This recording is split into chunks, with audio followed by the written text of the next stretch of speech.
안녕하세요. 수원의학과 김기영 원장입니다. 지난 시간에는 간헐외사시에 대해서 알아보았는데요. 오늘은 가성사시와 내사시에 대해서 알아보는 시간을 가져보겠습니다.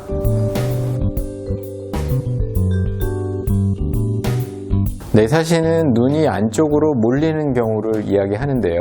크게 두 가지 형태가 있습니다. 첫 번째는 안경으로 교정되는 조절 내사시가 있고요.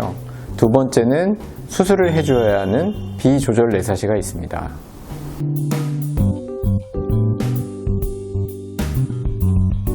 먼저 비조절 내사시에 대해서 알아보겠습니다. 비조절 내사시는 발생 시기에 따라 출생 시부터 나타나는 선천 내사시, 그리고 그 이후에 나타나는 여타의 다른 비조절 내사시가 있습니다. 선천 내사시라고 하더라도 앞서 언급드린 바와 같이 우리의 눈에 공조운동이 완성되는 6개월 이후에 진단되는 경우가 많기 때문에 선천성이라기보다는 유아내사시라는 진단명을 더 많이 쓰고 있습니다. 유아내사시 그리고 다른 비조절 내사시는 간헐외사시와 달리 때때로 돌아가는 게 아니라 항상 모여있게 됩니다. 이렇게 눈이 항상 모여있게 되면 시력과 시기능이 급격하게 손상되어 약시가 초래되는 경우가 많기 때문에 치료의 방침은 발견 즉시 수술을 해주어야 합니다. 하지만 돌 전의 아이들은 전신마취에 대한 부담이 있기 때문에 그래도 돌은 지나고 수술을 해주는 것이 관리입니다.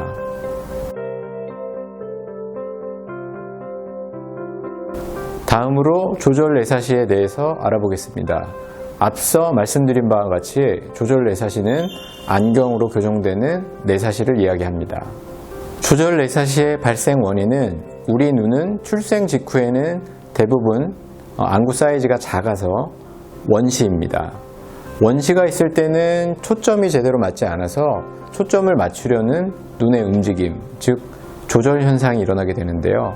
이런 조절 현상이 일어났을 때 같이 일어나는 눈의 운동이 눈의 모임입니다.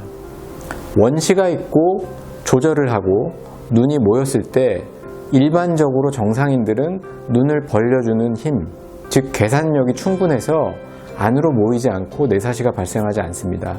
하지만 눈을 벌려주는 힘, 즉 계산력이 부족한 아이들은 원시가 있고 조절에 의한 눈 모임이 일어날 때 벌려주지 못하기 때문에 내사시가 발생을 하게 되고 이를 조절 내사시라고 하는 것입니다.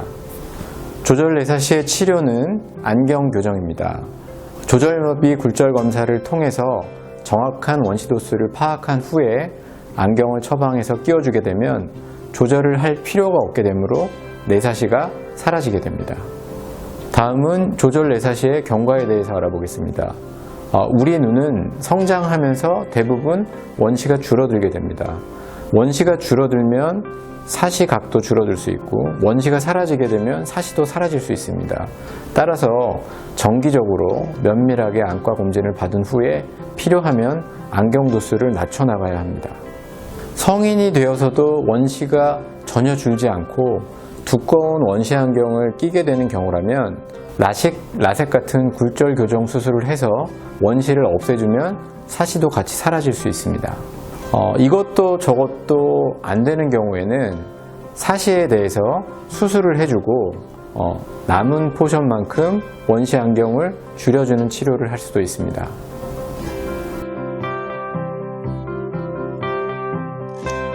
다음은 내사시와 헷갈릴 수 있는 가성사시, 즉 가성내사시에 대해서 알아보겠습니다. 이름에서 알 수 있듯이 가성사시는 사시가 있지 않지만 사시처럼 보이는 경우를 말합니다. 우리나라에는 특히 가성내사시가 많은데요. 우리나라뿐만 아니라 동양에 더 많습니다. 눈동자의 위치가 가운데 위치하는 것이 아니라 안쪽으로 꼭 몰린 것처럼 보이는 경우를 얘기하는데요. 몽고인종은 어렸을 때 콧대가 낮고 미간 사이가 넓어서 미간 사이의 피부가 안쪽 흰자를 일부 가리게 됩니다.